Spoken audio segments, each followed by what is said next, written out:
Good morning students. कैसे हो बेटा? आप और हम अच्छे हैं बेटा। वितान पाठ्य पुस्तक में जूझ पाठ पढ़ रहे हैं आप। इसके 3 पार्ट आपने पढ़े, आज चौथा पार्ट आप पढ़ने जा रहे हैं। किस प्रकार से पहले पार्ट में आनंद यादव के बचपन की यादें, बचपन की जो तड़प थी पढ़ाई के प्रति, वो दर्शाई गई थी। प्रस्तुत जो पाठ है बेटा, वो आनंद यादव द्वारा लिखित एक अपनी ही कथा को एक उपन्यास का रूप दिया है इसने, जिसमें एक युवा ग्रामीण जीवन का कठोर यथार्थ अंकित किया गया है। दूसरा, दादा के भय से वे अपनी मन की बात कहने से भी वे डरते हैं। इसके लिए उन्होंने अपनी माँ का सहारा लिया और एक जो युक्ति निकाली उन्होंने दत्ताजी राव के पास जाकर के, क्योंकि उनके दादा को, उनके पिताजी को समझाने वाले उस गांव में केवल एक दत्ताजी राव ही थे जिनकी वे बातें मान सकते थे, क्योंकि उनका बड़ा सम्मान था। और उन्होंने वही किया, थोड़ा सा झूठ का सहारा भी लिया। और इसी कारण वे रात को जैसे दत्ताजी राव के यहाँ भी गए वो, और यहाँ जाने के बाद उन्होंने जो अपने मन की बातें बताई वो दत्ताजी राव ने मान भी ली। और किस प्रकार से जो दूसरा भाग उसका शुरू होता है इसमें कि उसने सारा दिन, उसने बताया वहाँ जाकर के माँ बेटे ने कि सारा दिन उनके दादा खेती के काम से बचने के लिए गांव में घूमते फिरते रहते हैं और मेरी पढ़ाई जो है उसको रोक दिया है ताकि मैं खेती के काम में जुटा रहूं। लेकिन वह कहता है कि अभी भी 2 महीने बाकी हैं मैं, ताकि अगली कक्षा 5वीं जो कक्षा है उसको पास कर सकूं। और दत्ताजी राव ने लेखक को फिर विश्वास भी दिलाया कि ठीक है, आप उनको मेरे पास भेज देना, मैं उनको समझा दूंगा।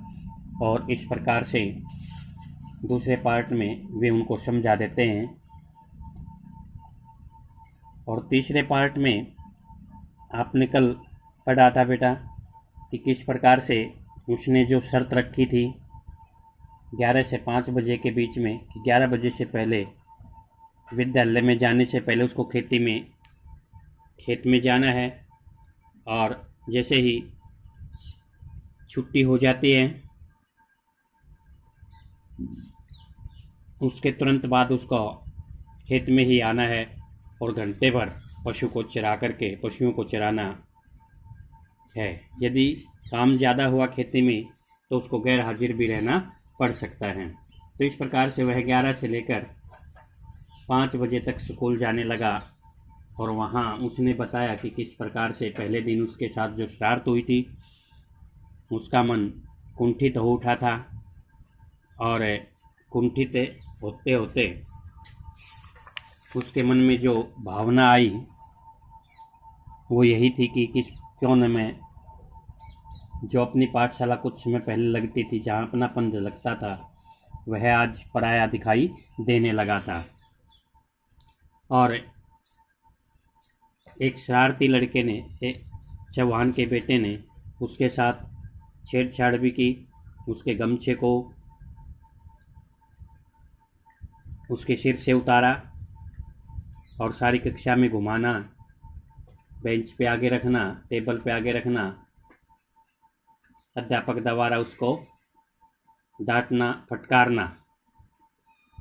और जो उनके कक्षा अध्यापक आए वो थे मंत्री नामक अध्यापक जो उन्हें मैथ पढ़ाते थे और उनके बारे में बताया कि वे कभी छुरी का प्रयोग नहीं करते थे और शरारत करने वाले बच्चों को पीठ पर गुस्सा मारते थे। इसी कारण से सभी बच्चों में उनका भय व्याप्त था, भय समाया हुआ था। और ये बता करके उसने बताया कि किस प्रकार से मैं इस कक्षा में दूसरी बार प्रवेश लेकर के आज पहली बार आया हूँ। तो अध्यापक ने उसकी मदद करने की भी सोची थी। आज बेटा हम तीसरा जो चौथा पार्ट जो पढ़ने जा रहे हैं उस बारे में बताया कि किस प्रकार से एक होशियार लड़के से उसकी दोस्ती होती है। वसंत पाटिल नाम का एक लड़का शरीर से दुबला पतला किंतु बड़ा होशियार। उसके सवाल हमेशा सही निकलते थे, स्वभाव से शांत था, हमेशा पढ़ने में लगा रहता था। घर से पूरी तैयारी करके आता होगा, दूसरों के सवालों की जांच करता था। मास्टर ने उसे कक्षा मॉनिटर बना दिया था। हमेशा पहली बेंच पर बैठता, बिल्कुल मास्टर के पास। कक्षा में उसका सम्मान था। वसंत पाटिल नाम का एक लड़के से उसकी जो जान पहचान हुई, ठीक है, वही उसका खेवनहारा बना और उसने उसको परखा, जाना कि वो शरीर से दुबला पतला होशियार लड़का, स्वभाव से शांत, हमेशा पढ़ने में लगा रहता था और कक्षा का मॉनिटर वो बन गया था अपनी काबिलियत के बल पर। कक्षा में उसका पूरा सम्मान। मुझे यह लड़का मेरी अपेक्षा छोटा लगता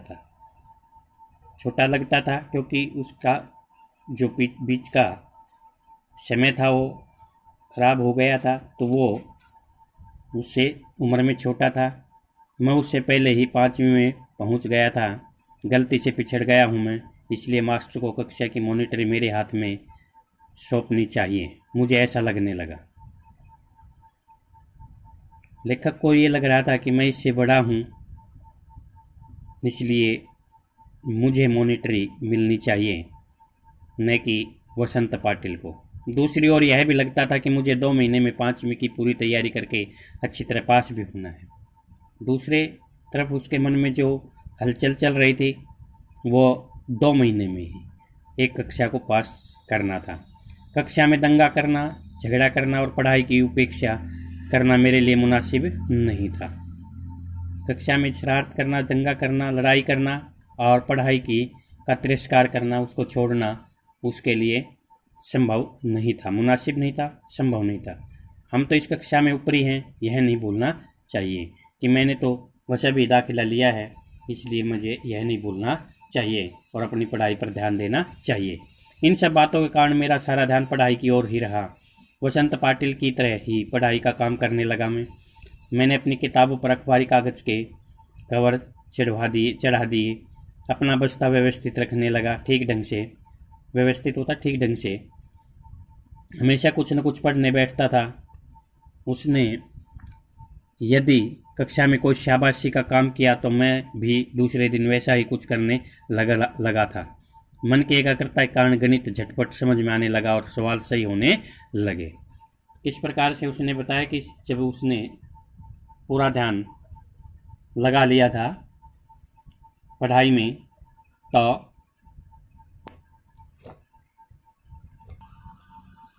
कभी कभी वसंत पाटिल के साथ एक तरफ से वह तो दूसरी तरफ से मैं लड़कों के सवाल जांचने लगा। इसके कारण मेरी और वसंत की दोस्ती जम गई। एक दूसरे की सहायता से कक्षा में हम अनेक काम करने लगे। मास्टर मुझे आनंदा कहकर बुलाने लगा। मुझे पहली बार किसी ने आनंदा कहकर पुकारा। माँ कभी आनंदा कहती, परंतु बहुत कम। मास्टर के अपनेपन के व्यवहार के कारण और वसंत की दोस्ती के कारण पाठशाला में मेरा विश्वास बढ़ने लगा।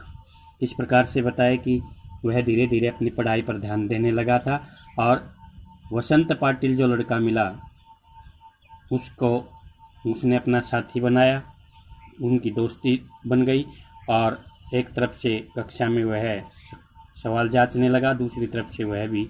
और इस प्रकार से मास्टर जी ने उन्हें आनंदा कहकर बुलाने पर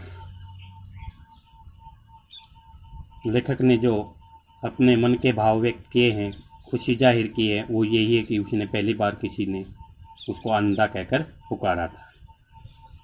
नवा सोंदलगेकर मास्टर मराठी पढ़ाने आते थे।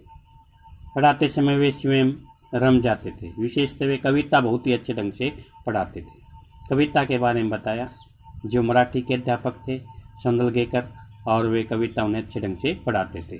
उनका सुरीला गला, छंद की बढ़िया चाल, उसके साथ ही रसिकता थी उनके पास। ठीक है, रस टपकता था, मिठास थी। पुरानी नई मराठी कविताओं के साथ साथ अनेक अंग्रेजी कविताएं उन्हें कंठस्थ थी। अनेक छंदों की लय, गति, ताल उन्हें अच्छी तरह आती थी। पहले वे एक आध कविता गाकर सुनाते थे, फिर बैठे बैठे अभिनय होता नाटक करना के साथ साथ कविता का भाव ग्रहण कराते। ठीक है, उनके भाव स्पष्ट करते।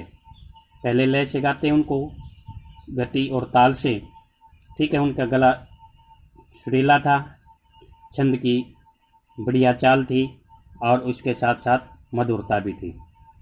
उसी भाव को किसी अन्य कवि की कविता भी सुनाकर दिखाते हुए।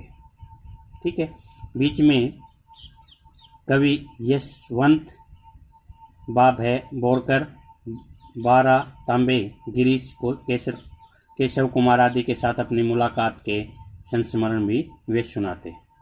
ठीक है, इन कवियों के साथ जो उनका जीवन बीता, उनके बारे में भी वे सुनाते। वे स्वयं भी कविता करते। याद आ गई तो वे अपनी भी एक आध सुना देते। यह सब सुनते हुए, अनुभव करते हुए मुझे अपना भान ही नहीं रहता था। मेरा अपना स्वयं का मुझे अपने बारे में ही नहीं पता होता था। मैं अपनी आँखों और कानों में प्राणों की सारी शक्ति लगाकर, दम रोककर मास्टर के हाव भाव, ध्वनि, गति, चाल और रस पीता रहता। जो मराठी के अध्यापक सोंदलगेकर हैं, उनके पढ़ाने की जो शैली थी, उनको अंदर लेखक जो है वो समेट लेता था बेटा। ठीक है, चाहे वो हाव भाव हो, ध्वनि आवाज़ हो, गति हो और चाल हो, उन सभी को वे अपने अंदर समेट लेते थे। सुबह शाम खेत पर का पानी लगाते हुए या ढोर चराते हुए, ढोर पशुओं को अकेले में खुले गले से वे सारी कविता मास्टर जी के हाव भाव की तरह से ही यति गति, जो कविता में आरोह और अवरोह के उतार चढ़ाव के भाव होते हैं, उनके अनुसार ही गाता। जैसे सोंदलगेकर मराठी अध्यापक गाते थे कविताएं, उसी तरह वे भी गाने लगे थे। उन कविताओं के अर्थों से खेलता मैं, उनमें जो अर्थ छिपे थे बेटा, ठीक है, शब्दों के, उनसे मैं खेलता, उनके बारे में सोचता। मैं आगे पीछे आता जाता था। मास्टर जिस प्रकार बैठे बैठे ही अभिनय करते थे, अभिनय नाटक क्रियाएं जो करते थे वे, मैं पानी लगाते लगाते वैसा ही अभिनय करता था। खेतों में पानी लगाते हुए उसी तरह कविता गाता था। क्यारियाँ पानी से कब की भर गई, इसका भान ही नहीं रहता था। मुझे आभास ही नहीं होता था कि खेतों की क्यारी, खेत में जो क्यारी बनी हुई थी वो कब भर जाती थी। मास्टर की चाल पर दूसरी कविताएं भी पढ़ी जा सकती हैं, इसका पता मुझे उसी समय चला कि एक कविता ही नहीं, दूसरी कविताएं भी उसी लय गति से गाई जा सकती है, इसका भी मुझे आभास हुआ। इन कविताओं के साथ खेलते हुए मुझे दो बड़ी शक्तियाँ प्राप्त हुई। कौन कौन सी? पहले ढोर चराते हुए, पानी लगाते हुए, दूसरे काम करते हुए अकेलापन बहुत खटकता था। पहले वो पशुओं को चराते हुए और पानी जब वो खेतों में लगाते थे और दूसरे काम करते थे तो उन्हें अकेलापन खटकता था, बुरा लगता। इन कविताओं के साथ खेलते हुए मुझे दो बड़ी शक्तियाँ प्राप्त हुई। पहले तो जो पशु चराते हुए, पानी लगाते हुए, दूसरे काम करते हुए मुझे बहुत अकेलापन लगता था, खटकता था, उसके दिल को कचोटता था। किसी के साथ बोलते हुए, गपशप करते हुए, हंसी मजाक करते हुए काम करना अच्छा लगता था।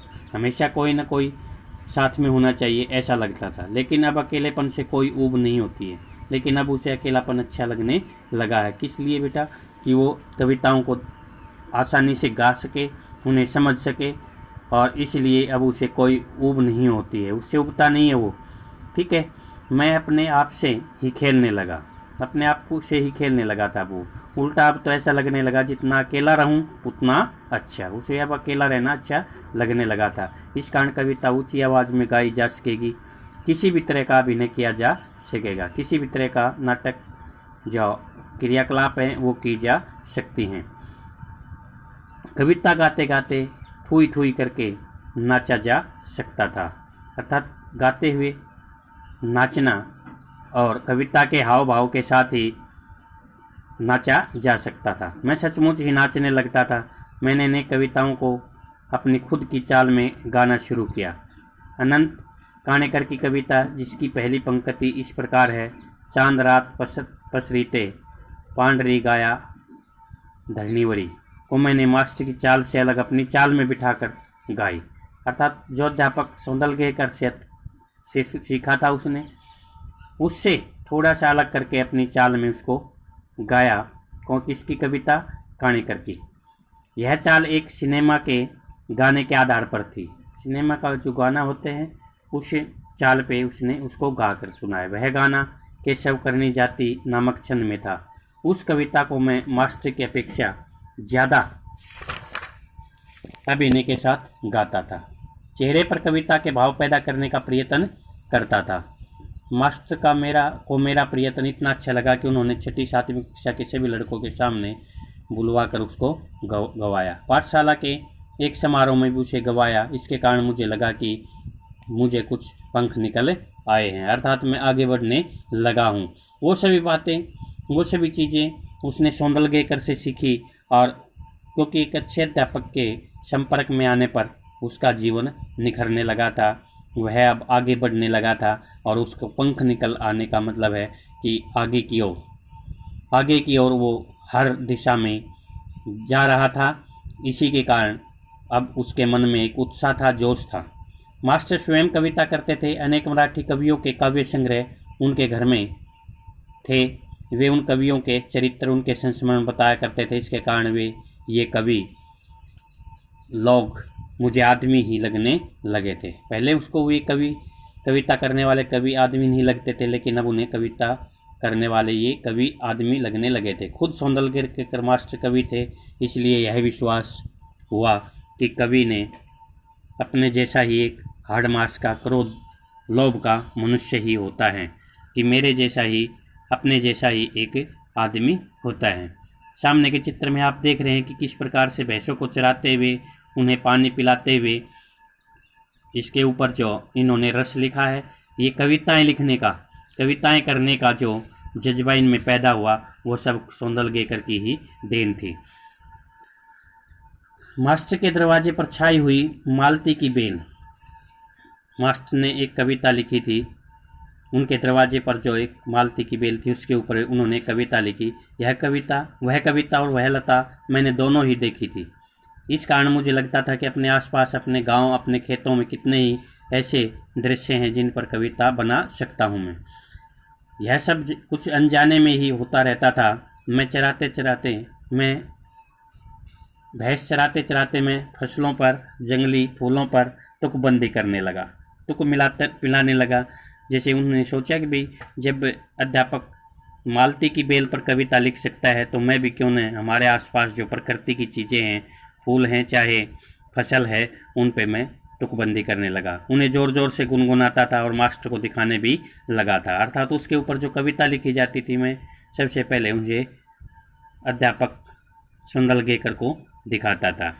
कविता लिखने के लिए खिस्सा में कागज और पेंसिल रखने लगा, अपने पास में, अपनी जेब में, ठीक है, हमेशा अपने पास में उसको रखने लगा था, ताकि जब भी मौका मिले तो वो अपनी कविता लिख सके। कभी वह न होते तो लकड़ी के छोटे टुकड़े से भैंस की पीठ पर रेखा खींचकर लिखता था।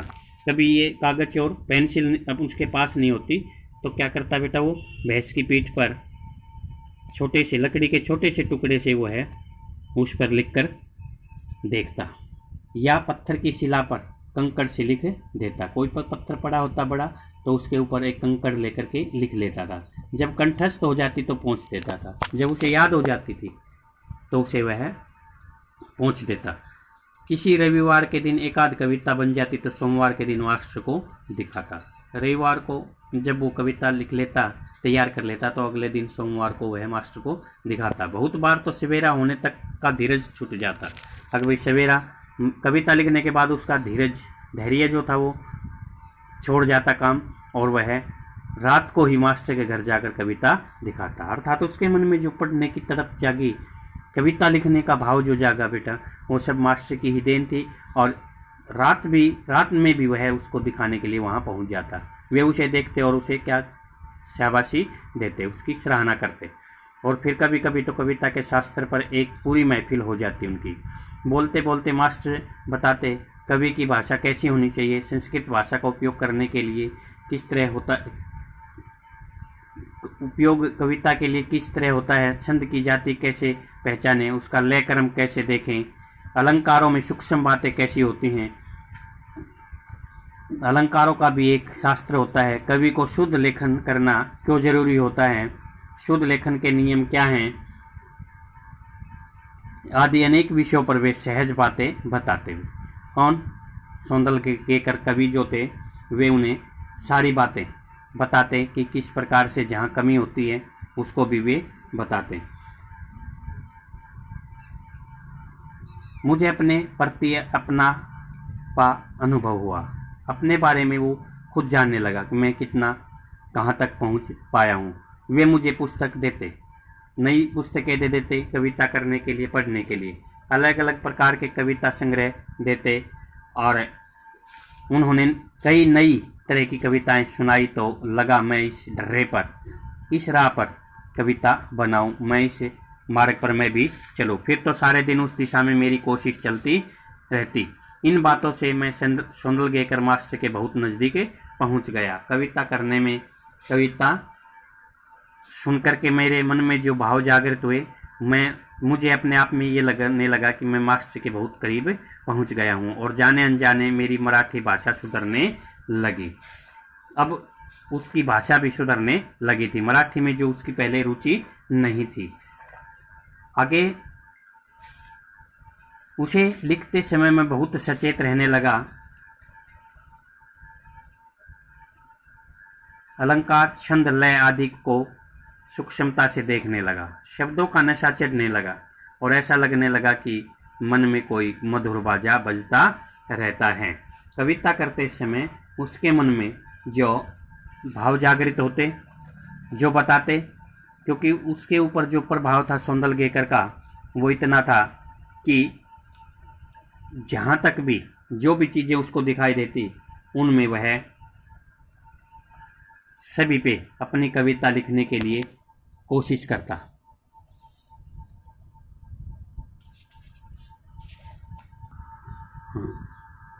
तो बेटा ये चैप्टर आपका 4 भागों में पूरा हो चुका है और इस आधार पे जो प्रश्न पहले भी आपने रफ कॉपी में लिखे हैं, आज भी आपको मैं क्वेश्चन दे रहा हूँ। आप उन क्वेश्चनों को इसी चैप्टर में से पढ़ करके लिखेंगे। प्रश्न नंबर आपके सामने है, स्वयं कविता रच लेने का आत्मविश्वास लेखक के मन में कैसे पैदा हुआ। स्वयं कविता रच लेने का आत्मविश्वास लेखक के मन में कैसे पैदा हुआ। अगला प्रश्न है, श्री सौंदलगेकर जो उनके मराठी अध्यापक थे, उनके अध्यापन की उन विशेषताओं को रेखांकित करें जिन्होंने कविताओं के प्रति लेखक के मन में रुचि जगाई थी। सौंदलगेकर के अध्यापन की उन विशेषताओं को रेखांकित करें जिन्होंने कविताओं के प्रति लेखक के मन में रुचि जगाई थी। और अगला प्रश्न है बेटा, कविता के प्रति लगाव से पहले और उसके बाद अकेलेपन के प्रति लेखक की धारणा में क्या बदलाव आया। दोनों के बारे में बताना है कि कविता के प्रति लगाव से पहले, जो कविता से पहले उसके मन में कोई लगाव ही नहीं था उसमें, और उसके बाद अकेलापन जो वो महसूस करता था, उन दोनों के बारे में लेखक की धारणा में क्या बदलाव आता है। तो इन प्रश्नों को आपने रफ कॉपी में बना करके लिख कर देखना है बेटा, ठीक है। ये चैप्टर आपका पूरा हो चुका है, क्योंकि ये आनंद यादव का अपना स्वयं की ही कथा के बारे में, अपने ही बारे में उन्होंने इसको बताया है। ठीक है बेटा, ओके, थैंक यू बेटा।